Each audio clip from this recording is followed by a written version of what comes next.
የመጀመሪያ ቀን የችሎት ውሎ ማለትም የእፎይ ለምንድነው እስልምና አያስፈልግም ብሎ የተናገሩን ባለመድረክ ነች እናንተ ሌቦች አንድ ስሙን ያሳደገ ክርስቲያን ነው የምታሰድ መግራደብ አንገቱ መቆጣጠር ለምሳሌ እንስሊየንስ የተባለው ለክርስቶሳዊ ቤተሰብ ነው። ሁላችሁም እኔን እፎይ ነኝ ያላችሁ ኮሜንት ላይ ጽፉልኝ ያላችሁ ማለት እናንተ ያላችሁ ኦርቶዶክሳውያን በየቦታው ታርዶኩ አለቁኩ። የእፎይ የችሎት ውሎ ዳኛውም ይሄን መዝገብ በመዝገብ አድርገው ይቀጥላል። አይሆንም በማሰር እውነትም ማቆም እኮ አይቻልም። ብዙም ሰጣ ገባ አልፈልግም። የመጨረሻ ቪዲዮዬ ነው። ለሰው ኦርቶዶክስ እንደዚህ ሆነን ባይናችን እንየው። አባቶቻችን ብለን ይካዱን በቁመናችን ታሉናል። አረጋውያን ሌባ አምታች ዱርዬ ሐሺሽ የሚወስዱ አንዴ የታጠቀ አንዴም የፈታ ገብርኤል ሲያበስ መግደል መሸነፍ ለመግደል ድምጽን ማፈን ይሄ መሸነፍ እፎይ ወይ ጳላዲዮስም የሆነ ነገር ብታረጓቸው እነሱን የሚተካ ሌላ ትውልድ ይነሳል። ሰላም የተወደዳችሁ የኬፋት ቤተሰቦች ሁላችሁም በያላችሁበት እንደምን አመሻችሁ። ኔቸሮ መድኃኔዓለም የተመሰገነ ይሁን ደህና ነኝ። በአዲስ መረጃዎች እንግዲህ ድጋሚ ተመልሼ መጥቻለሁኝ። ሰሞኑን እንግዲህ የሚዲያው ሽፋን የያዘው የወንድማችን እፎይ ጉዳይ ነው። ለማንኛውም እንግዲህ በዛሬው ቆይታችን ወንድማችን እፎይ በፍርድ ቢያዝ ምን አይነት የፍርድ ሁኔታ ሊሄድ ይችላል፣ እፎይ በፍርድ ቤት ቢቆም ምን አይነት መልስ ሊሰጥ ይችላል፣ አንድ ክርስቲያን ወንድማችን እንግዲህ ምን አይነት የፍርድ ሁኔታ እንደሚያሳልፍ ተናግሯል። በዛሬው ቆይታችን የእፎይን ፍርድ የማስመለከታችሁ ነው የሚሆነው። እንዲሁም ብፁዕ አቡነ ናትናኤልና እፎይ ወንድማችንን የሚያገናኛቸው ነገር ተናግረዋል። ብፁዕ አቡነ ናትናኤል እንግዲህ ከዚህ በፊት እውነትን ስለተናገርን ብንታሰርም እውነት ተደብቃ አትቀርም፣ እውነት ነች ሲሉ ተናግረዋል። የእፎይን መልስ ይህንን ይመስላል። በዛሬው ቆይታችን እንግዲህ ሁሉም ማስመለከታችሁን የሚሆነው። ለማንኛውም ለዚህ ዩቲዩብ አዲስ ሆናችሁ በተለይ ክርስቲያን ሆናችሁ ይህንን ቻናል እያያችሁ ሰብስክራይብ እያደረጋችሁ አይደለም፣ እስቲ በዚህ ቪዲዮ ብቻ 10,000 እናስገባው። እንደዚህ ብያችሁ አላቅም፣ ሰብስክራይብ አድርጉ። ለማንኛውም የዛሬው መረጃችን ብዙዎች ጋር ይደርስ ዘንድ ላይክ በማድረግ እንጀምር። አጠቃላይ ሙስሊም ካሁን በኋላ የመልስ መስጠት መቻል አለብህ። መግደል አለብህ። አንገቱን መቆረጥ አለብህ። ጨርግልለት አንገቱን ልትነሳ ይገባል። ቤተክርስቲያኑን ታቦቱን ልታጋይለት ይገባል። ለምሳሌ እንስሊየንስ የተባለው ለክርስቶሳዊ ቤተሰብ ነው። ቴዎሎጂያቸው አንድ አይነት ሆኖ ሰው መግደልን ነውር መሆናቸውን ለሚያውቁት መግደል ስራቸው የሆነው ግን ገና እጅ ሳያነሱ እጃቸውን መቆረጥና እውነትን በምድር ላይ መልሳ እንድታበራ መስራት ኦርቶዶክሳዊ ሰይፍ ነው። ለዚህ ነው እነ ቆስጠንጢኖስም የተዋጉት። ለዚህ ነው ቅዱስ ሚካኤል ተገልጾ ለመርቆሬዎስ ሰይፍ የሰጠው።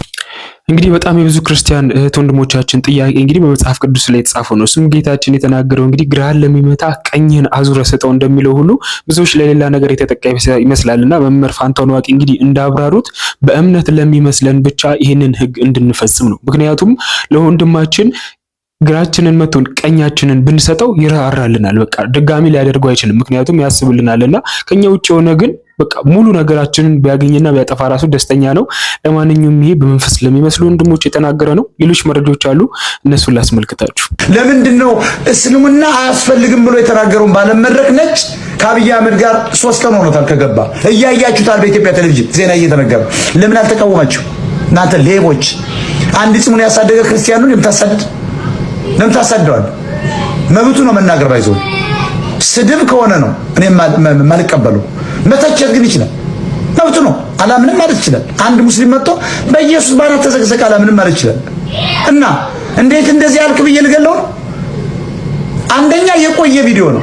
እኔ ደግሞ እስከማውቀው ድረስ ይሄንን አንደኛ የቆየ ቪዲዮ ነው ሲባል በውስጥ መስመር ትልቅ ፔጅ ላይ ሲነጋገሩ ሰምቻለሁ። ስለ ኢየሱስ ምን አገባን? ስለ አላህ ምን አገባን? ማንን? እኛ ሰው ነን፣ ፍጡር ነን። ምን አገባን? ኢየሱስ ቀናኢ አምላክ ነው፣ ያነዳል። ከፈለገ አላህ ማለት እግዚአብሔር ነው አይደል? ያነዳል፣ ፓወር አለው። እግዚአብሔር ቀናኢ አምላክ ነው ይላል እኮ። ለራሱ ይቀናል አለ። ታዲያ ለራሱ ከቀና ለምን አይገለንም? ምን አገባ? ለሙሐመድ ቆማለሁ፣ ለታቦት ቆማለሁ። ዲስኩራ ቀኝን ለመጣ ግራን ስጠኝ ይላል። ለአማኝ ወንድም እንጂ ለሌላ አይደለም። ከፍ ብለን ብንፈተው ክፉን በክፉ አትመልስ። ሞኝ ሰው ብልህ የሆነ እንዳይመስለው በሞኝነት ትመልስለታል። ይህም ማለት ቀኝን ሲመታ ግራውን ታጮህለታለህ ማለት ነው። ክርስቲያኖች በደንብ ተመልከቱ። ይኸውላችሁ ምን ያክል እንደሚሳደብ ምን ያክል በመረጃ እንደምመልስለት እናንተ ተመልከቱ፣ እናንተ ፍረዱ። ይህ ሰው አሁንም እየደጋገመ ገላሃለሁ እያለ ስልክ እየደወለ ነው። ቅድም ማስረጃውን ለቅቄላችኋለሁ። ይኸው ያሳየሁት በማስረጃ እያወራሁት ነው። ሐዲሱን ጠቅሼ ቁርአኑን ጠቅሼ እያወራሁት እሱ ምን እንደሚል ላይ ተመልከቱ። ምን ያክል እንደሚሳደብ እሱ ዝም እንዴት እንደሚባሉ ተመልከቱ። እናንተ ሰው በሀገሩ መኖር እንደማይችል እያደረጉ ነው። ለምን ጉዳችንን ትገልጣለህ በሚል ሰበብ ይኸው ምን ያክል እንደሚያደርጉ የህግ ባለሙያዎች እንድትመለከቱልኝ ይህን ጉዳይ እፈልጋለሁ። አይነት አጸያፊ ቃላት እንደሚጠቀሙ ተመልከቱ። እኛ በተጻፈላቸው ሐዲስና በተጻፈላቸው ቁርአን እየመለስንላቸው፣ እነሱ ግን ቢጠቀሙትን ንግግር እንድትመለከቱ እንፈልጋለን። ዓላማው ምን እንደሆነ አልገባኝ። ብዙ ናቸው፣ ማሳየት ይችላሉ። ያወጣው ብዙ ናቸው። እልም አድርገው ነው የሚሰድቡኝ። ለዛ ነው አሁንም አካውንቲንግ ፕራይቬት ላድርጎ ያልኳችሁ። ስድቡ ስለሰለቸኝ ማለት አገልገል መስራት አልቻልንም ነው። ይሄ ጉዲታ አይልን። አድርሱልኝ፣ ይሄን አድርሱልኝ በጌታ ፍቅር። እህት ወንድሞቻችን ለእፎይ ድምጽ በሆኑበት በየትኛውም ሰዓት በየትኛውም ደቂቃ በውስጥ ማስፈራሪያ እንደሚደርሳቸው እየተናገሩ ይገኛሉና እንግዲህ በነገራችን ላይ ብዙዎቻችን እንደዚህ አይነት መረጃ ስንሰማ እነዚህ አካላቶች ሁሉንም እስላም የሚወክሉ አይደሉም። ይህንን ክርስቲያኖች ልብ ልንል ይገባልና ሁሉንም የሚወክሉ አይደሉም። በቃ በስሜታዊነት የሚናገሩ በቃ እንግደል እስከ ማለት የደረሱ እንዳሉ የሚታወቅ ነው። እነሱ ናቸው በዛ ደረጃ ልክ እየሄዱ እንግዲህ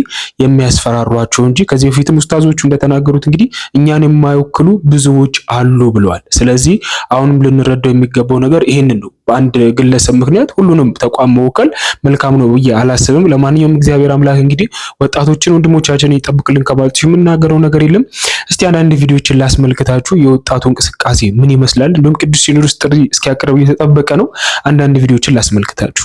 ሁላችሁም እኔን እፎይ ነኝ ያላችሁ ኮሜንት ላይ ጽፉልኝ ያላችሁ ማለት ጥያቄ ለአባቶቻችን ቅዱስ ሲኖዶስ ቤተ ክህነት እናንተ አባቶቻችን አምላካችን ኢየሱስ ክርስቶስ ለጴጥሮስ ምንድነው ያለው? ጠቦቶችን ጠብቅ፣ ግልገሎችን ጠብቅ፣ በጎችን ጠብቅ አላለም ወይ? እናንተ ያላችሁ ኦርቶዶክሳውያን በየቦታው ታርዶ እኮ አለቁ እኮ። እስከ መቼ ነው ዝምታችሁ? እስከ መቼ ነው እንደዚህ ምን ቀጥሎ? በአገራችን እኛ መኖር አንችልም ወይ? ወንድማችንን እፎይ ለመግደል በዚህ ግባ በዚህ ግደለው ምናምን ብሎ እስከ መታወጅ ድረስ የደረሰው የእናንተ ዝምታ አይደለም ወይ? ለወንድማችን ከለላ ለምንድን ነው የማትሆኑት እንዴ? የኛ ሃይማኖት እስከ መቼ ነው የተገደለ የምንኖረው? ነፍስ ማር እየተባለ የምንኖረው እስከ መቼ ነው? ይሄ ለእናንተ ጥያቄ ነው። ለወንድማችን ለእፎይ ብቻም አይደለም ለሁሉም ኦርቶዶክሳውያን እናንተ ጠበቃ አይደላችሁም ወይ? እንዴት ነው የማታስከብሩልን? ማንም ሰው ተነስቶ በአገራችን በዚህ ግባ ግደለው በልበት ምንድን ነው? አስቡበት። ወንድማችን ከለላ አድርጉለት። እናመሰግናለን። አዛዥ ነዛዥ የሌለ ይሁን ኦርቶዶክስ እንደዚህ ይሁንልን በአይናችን እንየው። እንካድ አባቶቻችን ብለን ይካዱን በቁመናችን። በእናምነ ጴጥሮስ የቆመ እምነት በሌቦች በምድራዊ ፖለቲካ በኦርቶዶክሳውያን ሽፋን ገለውታል። ከልቤ ነው የሚያመኝ። እኔ ስለተፈወስኩበት ነው። ይሄ ስለተፈወስኩበት ነው። እምነቴ ስለተፈወስኩበት ነው። በሌላ አይደለም። የሚያንጸረጽረኝ ከማንም ጋር የሚያጣላኝ 40 ዓመት ካጋንንት የዳንኩበት ነው። ያመኛል ከልብ። እንዴት የወሮ በላ መፈንጫ ይሆንብናል? ኦርቶዶክስ አባት እያለን እንዴት ያታሉናል? አረጋውያን፣ ሌባ፣ አምታች፣ ዱርዬ፣ ሐሺሽ የሚወስዱ ጳጳሶች እንዴት ይጫወቱብናል? እንዴት ኦርቶዶክስን በቁማችን አይናችን ያፈርሱብናል? እምነታችንን እንዴት አሳልፈው ይሰጡብናል ለጋሎች? ሞት ይሻላል፣ ሞት ይሻላል።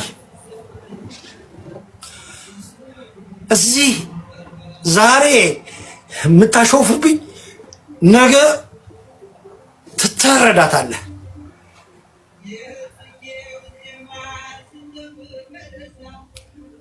ኦርቶዶክሳውያን እንደዋዛ ጠምደው ይዘውታል። ማታምን ካለ ታየዋለህ፣ በቁመና ትታረዳታለህ። አራጅ ነው ያለልህ።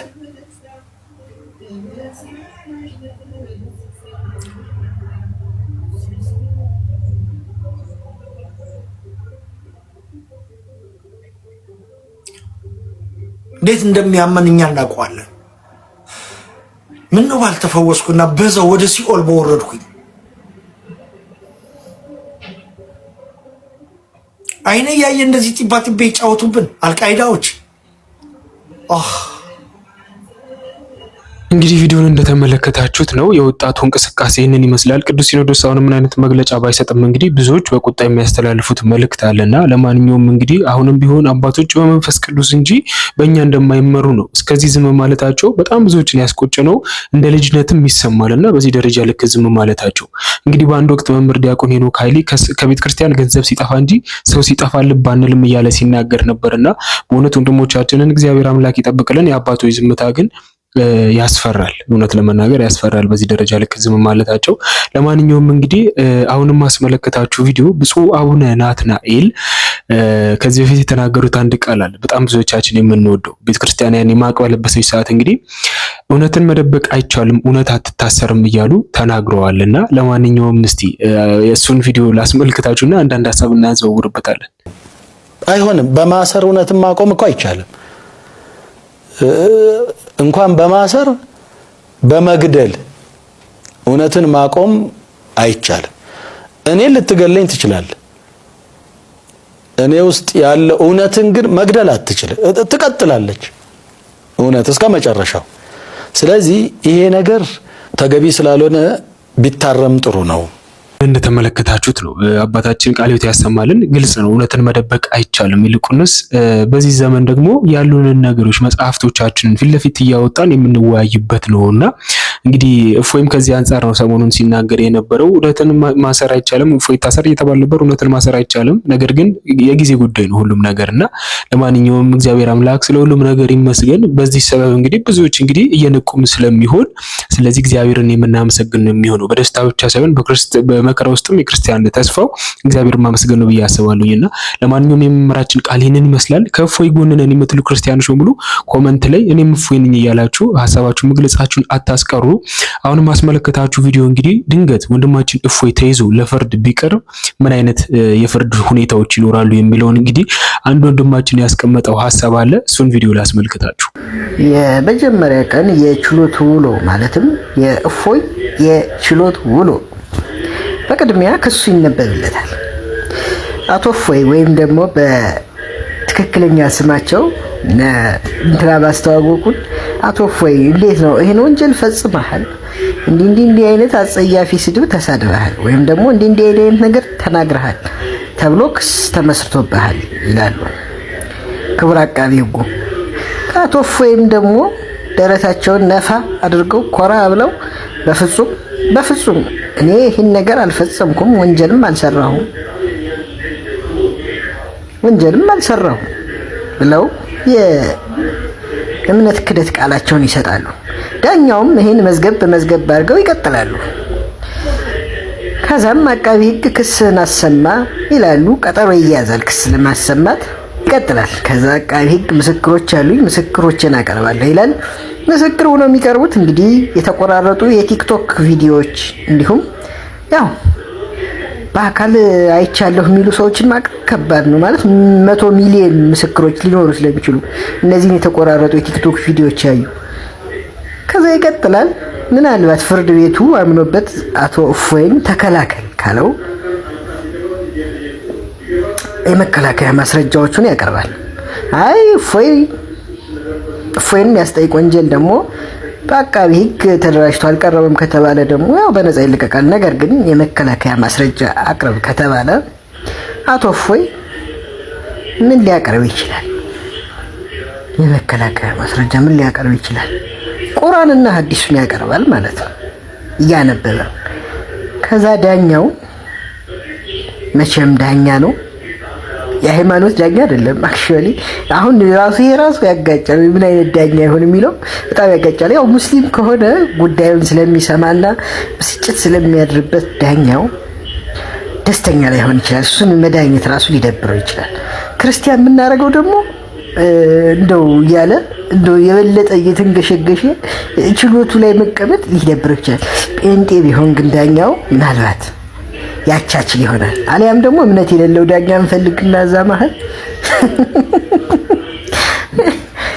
ያው መከላከያውን ማቅረብ ይጀምራል ማለት ነው አቶ እፎይ። ከዛ በኋላ መከላከያውን ከመጽሐፉ ያደርጋል ማለት ነው እየጠቀሰ ይሄን ብሏል፣ ይሄን አርጓል፣ ሰድዋል ቢሉም መጽሐፉ ላይ የተቀመጠውን እንደው የቃላት አጠቃቀም ስተት ካልሆነ ይላል።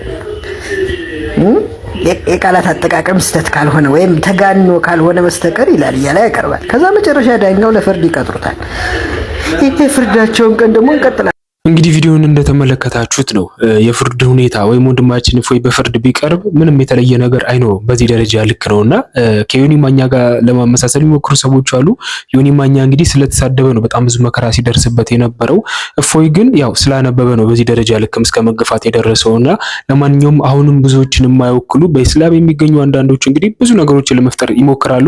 አሁንም ቢሆን ከፍቅር ውጪ ከሰላም ውጪ ምንም አይነት አማራጭ የለንም። በህግ አንጻር ከሆነ ያጠፉ ሁሉ እንዲጠየቁ እንግዲህ የቤተክርስቲያን ልጆች አሁንም ድምጻቸውን እያሰሙ ይገኛሉ። በመጨረሻ ማስመለከታችሁ ቪዲዮ እንግዲህ ወንድማችን እፎይ ይሄ የመጨረሻ ቪዲዮ ነው ብሎ ከዚህ በፊት ከበጣም የቆየ የለቀቀው ቪዲዮ አለና የወንድማችን እፎይ የመጨረሻ ቪዲዮ ይሄን ቢሆን ክርስቲያኖች ምን ታደርጋላችሁ? እሱ ቪዲዮ እንመልከት፣ ሀሳብ ሰጥተን እንጨርሳለን። እንዴት ናችሁ? ይሄን ቪዲዮ አዳምጡት።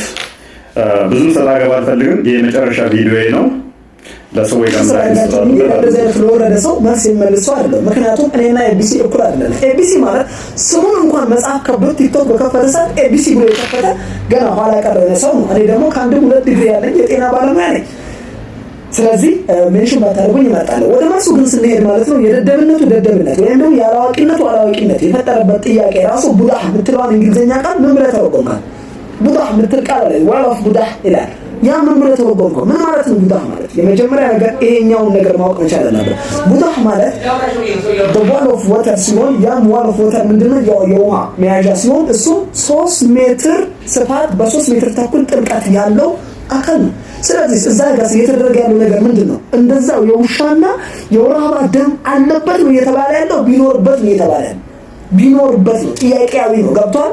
ቢኖርበት ምን ይደረግ? አንተ ግን ድፍን ስለሆንክ የጻፉልን ሰዎች ወይም በቃል የነገሩን ነገር ብቻ ስክሪፕቶስ ላይ አዋቂ የሆንክ መስላለህ። እሷ ለመሸፈን በጣም ድንቁር ያልክ መሀይም ነህ። ሰው እኮ እንግሊዝኛ ቡዳህ ብለህ ምን ተርጉማል የመጣው እዚህ ጋር ወጥቶ በዚህ ልክ ነው እንግዲህ የወረደው ማለት ነው። ለእንደዚህ አይነት ተራ ሰው ነው መስጠት በጣም የሚዘገን ነው። በዛ ነው ያወራችሁ ያለው። ከዛ በተረፈ ደግሞ ዝም ምናምን ብሎ ምናምን ሊሸፈትል ሞከረ። ዝም ማለት ይኸው ይሄን ትልቁ ማህይምነትን ሳይንስ የሚባል በረገጠበት ረግጠማታ አካባቢ ሳይንስ እንኳን 4ኛ ክፍል እንዳልተማርክ የምታሳይ ሰው ነው። ቢኮዝ አካባቢ ሳይንስ ላይ እንኳን ማለት ነው ሳይንስን የሚያውቀው ጎግል አድርጎ ሳይንስ ያነባል። ዝም ማለት አንቲዶት በቀኝና በግራ ክንፏና በቀኝ ክንፏ በግራው መጥፎን ስትይዝ በቀኙ ደግሞ ማርከሻውን ማለት ነው። ከመርዞ እስከ ማርከሻው ነው የተሰጣል። አንቲዶቷን ነው ዝምቧ በግራ በኩል ቢገባው ይሄንን ማንበብ ነበረበት። ለምን አንተ ግን ዘሪስ ፒዩር ውሃ ንጹህ ነው። በተጨማሪም ዝንብ በቀኝ ክንፍና በግራ ክንፍ በኩል ልዩነት እንዳለው ቁርአን ከ1400 ዓመታት በፊት ነግሮናል። ሳይንቲስቶች ደግሞ ዛሬ ላይ ሆነው ምድር ውስጥ ገብተው ሰማይ ላይ ወጥተው ያገኙት ነገር አለ። ይህም በግራና በቀኝ በኩል እንደሚለያየና በቀኝ በኩል የሚገኘው ባክቴሪያ ወይም ዲዚዝ እንደሚያመጣ አረጋግጧል። እና ይህ ሰው ወይ አልተማረ ወይ አልታጠበ። ታዲያ ምን ይባላል? ይህ ሰው መግማት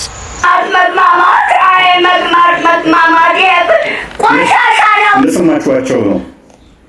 ምላሽ ከመስጠት ይልቅ ፐርሰናል አታክ ነው ያደረጉት። ያው ሰው ያለውን የሚሰጠው ያለውን እውቀት ነው የሚያካፍለው። ከዚህ ሌላ እውቀት እንደሌላቸው ትረዳላችሁ። ያነሱትን ግን ነጥብ በነጥብ ድባቅ እንመተዋለን። ይኸውም ዝንብ መድኃኒት አላት።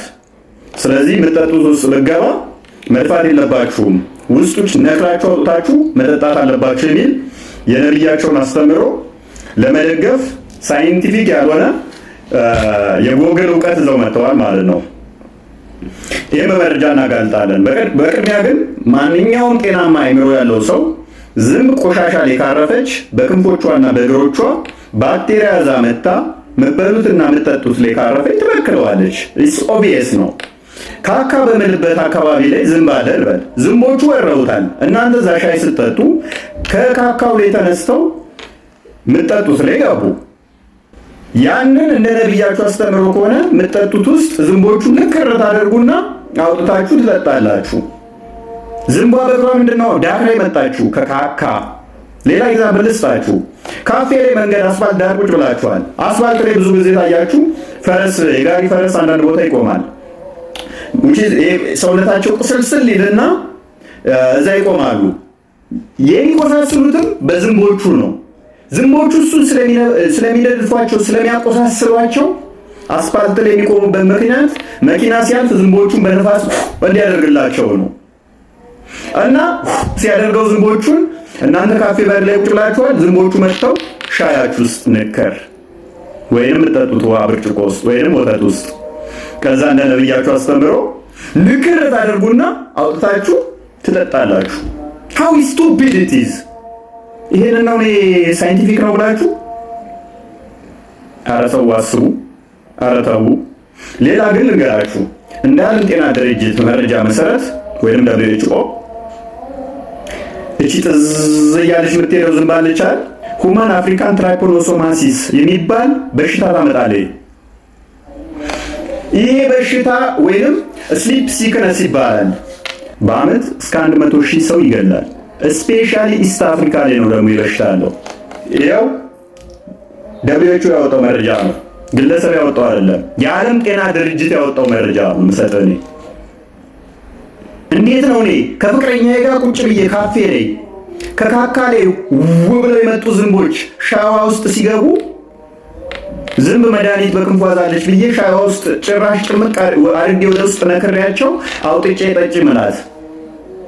አይምሯችሁን አሰሩት እንጂ ይሄ ጤናማነት አስተሳሰብ አይደለም። አንድ ሳይንቲፊክ ኤቪደንስ አታመጣም። የዓለም ጤና ድርጅት ነው ያለ ስለ ጤና ጉዳይ የሚያወጣው። ዝንብ መድኃኒት ነች የሚል የሰራበትን ስጠኝ መረጃ። እኔ ይኸው እሰጥሃለሁ።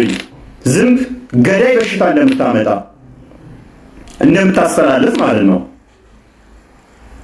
አንተ እስኪ ገዳይ በሽታ ታስተላልፍም የሚል አውጣ። ሁለተኛው ምንድነው? እሱ ስለ ነብያቸው ያልኩበት ላይ ነበረ። የሞተ ውሻ የተጣለበት፣ እንደገና ደግሞ ሴቶች ፔሬድ የነካው ጨርቃቸውን የጣሉበት፣ እንደገና ደግሞ ቆሻሻ የተጣለበት ውሃ አይበከልም ንጹህ ነው ብለዋል ነብያችሁ ስል ውሸት ነው አላለም የሚል ክርክር አንታችኋል። ሐዲሳችሁ ምንድነው የሚለው? እና አንብበው አብረን። ሱናን አቢ ዳውድ ነው 67 ላይ ነው። narrated Abu Said al-Khudri, I heard that the people asked the Prophet of Allah, water is brought for you from the well of Buddha. It is well in which dead dogs, ministerial clothes and excrement of people are thrown. እንዲህ ሲሉት ነቢ ሲጠይቁት ሰማሁኝ። ውሃ መጥቶልሃል። የመጣው ውሃ ከቡድሃ ከሚባል ጉድጓድ ውስጥ ነው። በዚህ ጉድጓድ ውስጥ ደግሞ የሞተ ውሻ፣ ሴቶች ፔሬድ የነካው ጨርቃቸው እና ኤክስክሪመንት ኦፍ ፒፕል የሰዎች ካካ የሚጣልበት ነው አሉት። ነቢያችሁ ምን ቢል ጥሩ ነው? The messenger of Allah replied, verily water is pure and is not defiled by anything. ውሃ በጣም ንጹህ ነው፣ በምንም መልኩ ሊረክስ አይችልም ነው ያላቸው። ቡድሃ ምንድን ነው? ቡድሃ ምንድን ነው ታውቃለህ? 3 ሜትር በ3 ሜትር ማለት ነው። ምን አስጨነቀኝ ታዲያ? 3 ሜትር በ3 ሜትር የሆነ ጎሬ ውሃ ውስጥ እሺ፣ የሞተ ውሻ ተጣለበት፣ ካካ ተጣለበት፣ ሴቶች ፔሬድ ነካው ጨርቃቸውን ጣሉበት። በዛ እሱን ትጠጣለህ፣ እሱን ትታጠብበታለህ። አይቆሽሽም ማለት ነው። 6 ሜትር ክንድ ይላል እኮ። ምን አስጨነቀኝ? 6 ክንድ ማለት 3 ሜትር ነው። ይሄ ማያውቅ የለም። እዚህ ክርክር ውስጥ ምን አስገባኝ? አሁን 3 ሜትር ነው። ኦኬ 3 ሜትር የሆነ ጥልቀት ውስጥ የሞተ ውሻ የተጣለበት ካካይን ያልኩበትን ሴቶች ፔሬድ ጨርቃቸውን የጣሉበትን ትጠጣለህ ማለት ነው። ውሃ ደግሞ አንደኛው ያኛው ደግሞ ምን አለ? ውሃ በምን መልኩ አይቆሽሽም? water is pure አለ። የጎግል እውቀት ማለት ነው። you don't know about food borne diseases? ውሃ ወለድ በሽቶች ስለሚባሉ ምንም ነገር እውቀቱ የለህም? እንደ ዓለም ጤና ድርጅት መረጃ መሰረት ምግብ ወለድ በሽቶች ብቻ ከ200 ይበልጣሉ። በምን የሚመጡ? በምግብና በመጠጥ የሚመጡ ማለት ነው። ልክ እንደ ኮሌራ፣ ተቅማጥ፣ ታይፎይድ፣ ታይፈስ፣ ሄፓታይተስ እነዚህ አይነት በሽቶችን ውሃ ወለድ በሽቶች የሚያመጧቸው አሉ። ከ200 በላይ የሆኑ ማለት ነው። ውሃ በሽታ አይደለም። ካልሆነ እስቲ ቤቴን ወልውዬ ላጠጣህ፣ ካልሆነ ሽንት ቤቴን ወልውዬ ላጠጣህ፣ ካልሆነ እኔ ጥምብ ሰው ሲሞት አጥቤ ወይንም ደግሞ የፈረስ ምናምን ሲሞቱ እነሱን አጥቤ ላጠጣ ውሃ ንጹህ ምንም ማይረክስ ማይቆሽሽ ከሆነ በተቅማጥ ብቻ ከምግብ ወለድ ጋር ተያይዞ በአመት ከሚሊዮን በላይ ከግማሽ ሚሊዮን በላይ ሰው እንደሚሞት የዓለም ጤና ድርጅት መረጃ ያሳያል። ከየት አምጥተው ነው ውሃ አይበከልም የሚል ሎጂክ ያስቀመጥከው? እስቲ የዓለም ጤና ድርጅት ያወጣው መረጃ አንጡ። ሙስሊሞች ጨንቃቸው የጻፉትን አይደለም የምንጫጨሩትን አይደለም። በኋላ ዲስከስ ማድረግ እንችላለን። በተረፈ ፐርሰናል አታውቁ እዛው 2 ዲግሪ ያለኝ who cares? በመጨረሻም እንግዲህ ቪዲዮን እንደተመለከታችሁት ነው የወንድማችን የእፎይ መልእክት የመጨረሻው ቪዲዮ ይህንን ቢሆን ምን ታደርጋላችሁ የሚል ጥያቄ ነው ያቀረብኩላችሁ። ሁላችሁም ኮሜንት ላይ መመለሳችሁን አታስቀሩ። አሁንም ቢሆን እንግዲህ አባቶች ዝምታ ብዙዎችን ብዙ ነገር እንዲያስቡ እያደረገ ነውና እንግዲህ እኛም ተስፋችን ቅዱስ ሲኖዶስ ማለት በመንፈስ ቅዱስ የሚመራ ስለሆነ እኛ ስላለን ብቻ የሚሆን ነገር አይደለም። ብዙዎቻችን ልብ ማለት ያለበት ነገር ይሄ ነው። ለማንኛውም እንግዲህ አሁንም ቢሆን የማያንቀላፋው የማይተኛው እርሱ ኢየሱስ ክርስቶስ ወንድማችንን ይጠብቅልን፣ ለሁላችንም ልቡና ይስጠን። ከዚህ በላይ ደግሞ ልቡና ስለሰጠን አስበን ስለ እውነት ብናወራ በጣም መልካም ነው ብዬ አስባለሁኝ። ለማንኛውም እንግዲህ በዛሬው ቆይታችን በእስልምና ውስጥ በክርስትና ውስጥ የምትገኙ እህት ወንድሞች ሳላቅ እንዲሁም በድፍረት ያስቀየምኳችሁ ነገር ካለ ካሳዘንኳችሁ በእግዚአብሔር ስም ይቅርታን የምጠይቅ ነው የሚሆነው። ሰብስክራይብ ማድረጋችሁንም አትርሱ። ቀጣዩ አዲስ መረጃዎች እስከማገኛችሁ ድረስ ቸር እንቆይ። ገብርኤል ሲያበስርሽ በፍጹም ሰላምታ ይኩነኒ ብለሽ ስትቀበይው መለኮት እንዴት ነው